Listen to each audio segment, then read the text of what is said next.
بسم اللہ الرحمن الرحیم۔ ہم نے بہار شریعت حصہ اول کے درس کا آغاز کیا تھا۔ آج ہمارا 5واں درس ہے۔ عقائد متعلقہ ذات و صفات الہی کا بیان چل رہا تھا۔ عقیدہ نمبر 17 سے آج ہم پڑھیں گے۔ جیسا کہ پیچھے ذکر کیا گیا کہ اللہ تبارک و تعالی اور اس کی صفات قدیم ہیں اور اللہ رب العزت اور اس کی صفات کے علاوہ دیگر تمام چیزیں حادث ہیں۔ قدیم کا مطلب جو ہمیشہ سے ہو، تو اللہ تعالیٰ اور اس کی صفات ہمیشہ سے ہیں۔ اس کے علاوہ دیگر چیزیں پہلے نہ تھیں، بعد میں وجود میں آئیں، جنہیں حادث کہا جاتا ہے۔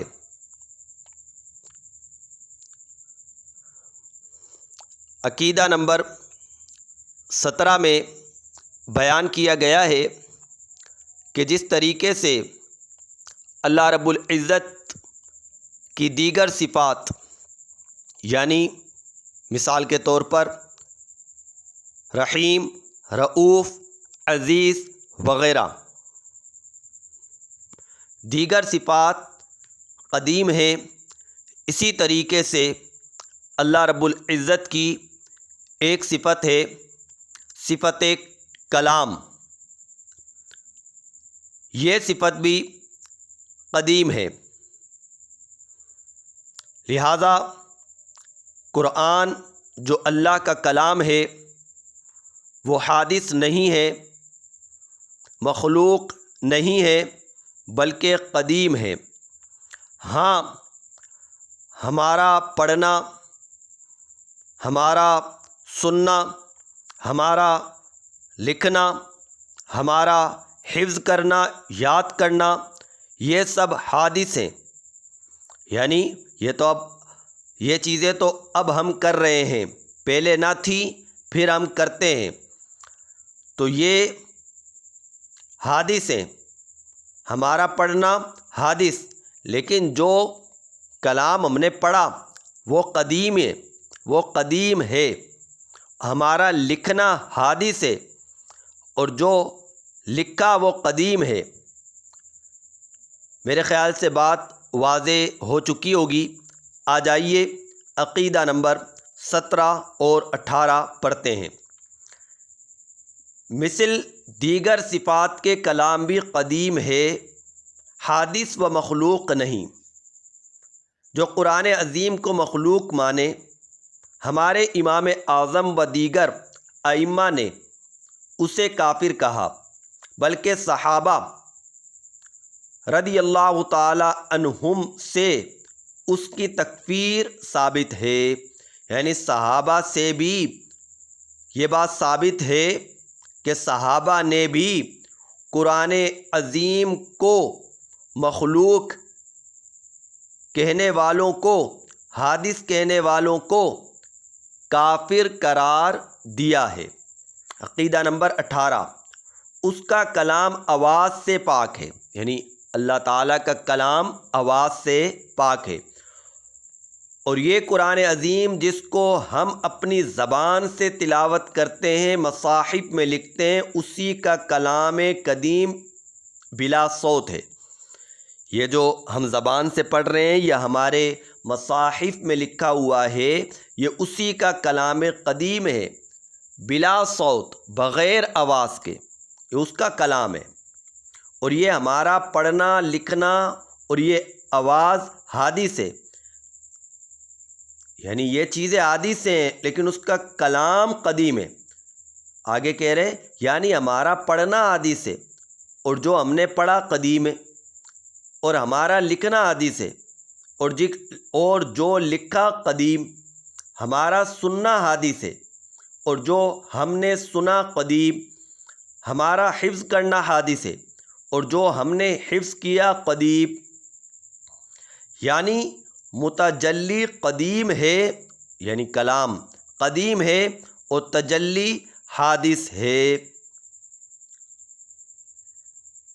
تو اللہ رب العزت کی صفت کلام بھی قدیم ہے۔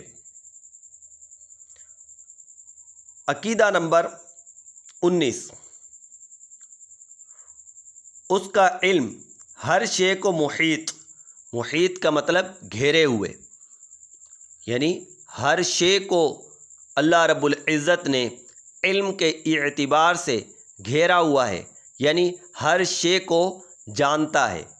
تو دیکھیے فرمایا اس کا علم ہر شے کو محیط، یعنی جزئیات، کلیات، موجودات، معدومات، ممکنات، محالات سب کو ازل سے جانتا ہے۔ ازل یعنی ہمیشہ سے جانتا ہے، اور اب جانتا ہے، اور ابد تک جانے گا، یعنی ہمیشہ چیزیں اس کے علم میں رہے گی۔ وہ نسیان سے پاک ہے، بھول سے پاک ہے، خطا سے پاک ہے، ہر شے کا جاننے والا ہے۔ تو یہاں پر الفاظ استعمال ہوئے جزئیات، کلیات، موجودات، معدومات، ممکنات، محالات۔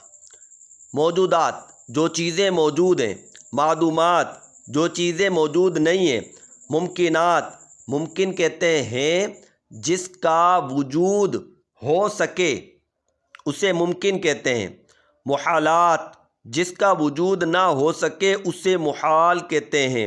تو اللہ تعالیٰ موجودات کو، معدومات کو، ممکنات کو، محالات کو سب کو ازل سے جانتا ہے، یعنی ہمیشہ سے جانتا ہے، اور اب بھی جانتا ہے، اور ابد تک جانے گا، یعنی ہمیشہ چیزیں اس کے علم میں رہیں گی۔ آگے ارشاد فرمایا اشیاء بدلتی ہیں اور اس کا علم نہیں بدلتا، یعنی آج کوئی بچہ ہے، کل جوان ہو جائے گا، تو چیزیں بدلتی رہیں گی۔ کوئی موجود ہے، اس کا انتقال ہو جائے گا، کسی کی پیدائش ہو جائے گی، تو اشیاء بدلتی ہیں لیکن اس کا علم نہیں بدلتا۔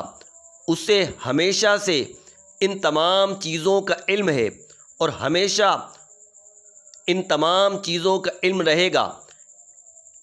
ایسا نہیں ہے کہ اس کا علم بدلتا ہو، علم کے بدلنے سے مراد یہ کہ اس کے علم میں اضافہ ہو جائے، کہ کوئی چیز نہیں تھی پھر موجود ہو گئی، نہیں، اس کا علم ہر شے کو محیط بھی ہے، اور اس کا علم بدلتا نہیں ہے، بلکہ اس کو ہر شے کا ہمیشہ سے علم ہے۔ آگے فرمایا دلوں کے خطروں اور وسوسوں پر اس کو خبر ہے، اور اس کے علم کی کوئی انتہا نہیں۔ عقیدہ نمبر 20، ایک ہوتا ہے علم غیب، ایک ہوتا ہے علم شہادت۔ جو چیزیں حواس سے اور آلات سے جانی جائیں انہیں کہتے ہیں علم شہادت، اور جو چیزیں ان سے نہ جانی جا سکیں، یعنی ان کا علم ان کے بغیر حاصل ہو، انہیں کہتے ہیں علم غیب۔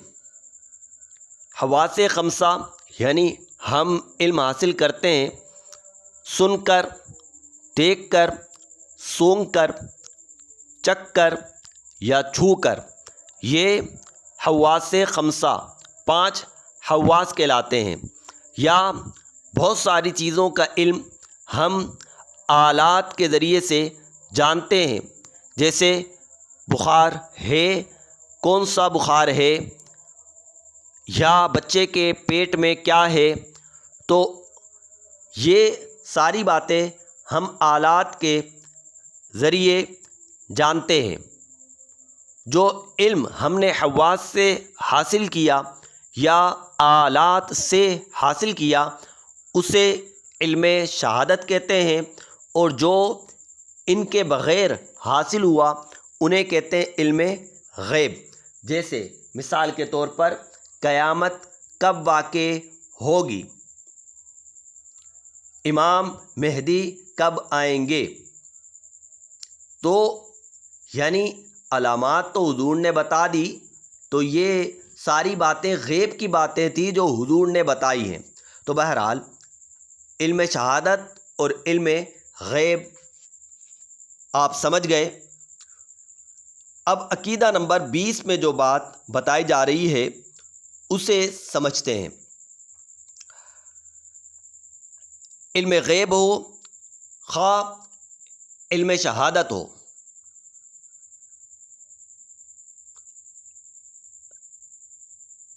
اللہ تعالیٰ کے دیے بغیر کسی کو حاصل نہیں، چاہے غیب کا علم ہو چاہے شہادت کا علم ہو، اللہ کے دیے بغیر کسی کو حاصل نہیں ہو سکتا۔ یعنی اگر کسی کے پاس بھی کوئی بھی علم ہے اللہ کے دیے سے ہے۔ اللہ کے دیے سے کیسے؟ کہ اس نے عقل سے، حواس سے، آلات سے علم حاصل کیا، ان تمام چیزوں کا، بلکہ اس شخص کا بھی خالق حقیقتاً کون ہے؟ اس شخص کا خالق کون ہے؟ اللہ رب العزت ہے۔ تو عقیدہ نمبر 20 فرمایا وہ غیب و شہادت سب کو جانتا ہے، علم ذاتی اس کا خاصہ ہے۔ جو شخص علم ذاتی غیب خواہ شہادت کا غیر خدا کے لیے ثابت کرے کافر ہے۔ علم ذاتی اسی کا خاصہ ہے، علم غیب ہو یا علم شہادت ہو، ذاتی علم اسی کو ہے۔ ذاتی علم سے کیا مراد؟ کہہ رہے علم ذاتی کے یہ معنی کہ بے خدا کے دیے خود حاصل ہو جائے۔ تو اگر کوئی یہ کہے کہ خدا کے علم دیے بغیر کسی کو علم حاصل ہو گیا، چاہے علم غیب کے بارے میں کہے یا علم شہادت کے بارے میں کہے، تو ایسا شخص دائرہ اسلام سے خارج ہو جائے گا۔ اللہ تبارک و تعالی سمجھنے کی توفیق عطا فرمائے، ہمارا خاتمہ ایمان پر فرمائے۔ وآخر دعوانا ان الحمد للہ رب العالمین۔